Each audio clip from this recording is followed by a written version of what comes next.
We need to stop working in silos because honestly, I think this is one of the biggest things that's holding us back from improving wellbeing across our communities.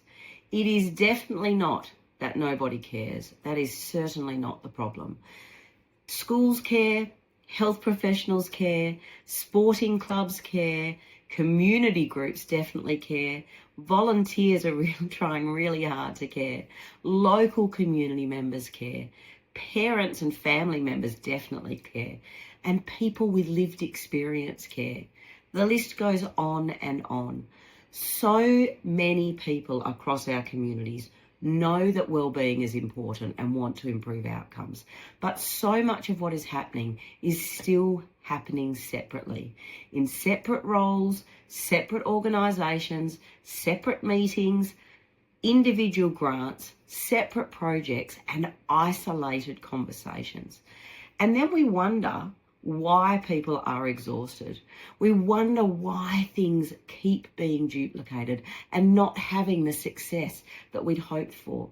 We question why gaps still exist across our community. We wonder why everyone is busy, but the community still doesn't feel like it's moving forward. That is what happens when communities aren't intentionally working together to improve outcomes. Everyone is trying to do it all. They're looking at prevention, support, intervention, awareness, and so much more. But they're burning out in the process. Not because people don't care enough, but because we're still doing the work in isolation. And that's why I believe we have to stop working in silos.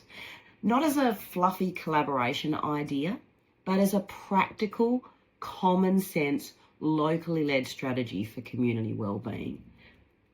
Because when people start talking across roles, organisations and sectors and actually start sharing the responsibility for wellbeing, something significant shifts. You start to realise that you're not the only one seeing the problem. You start sharing what you know. You start seeing the bigger picture, and you can start finally sharing the load for improved wellbeing. So the first step is simple. Ask yourself, who else in your community is already trying to improve wellbeing? Who else is frustrated by solutions that aren't working? Who else needs to actually be involved in the conversation? Because your community does not need more isolated effort.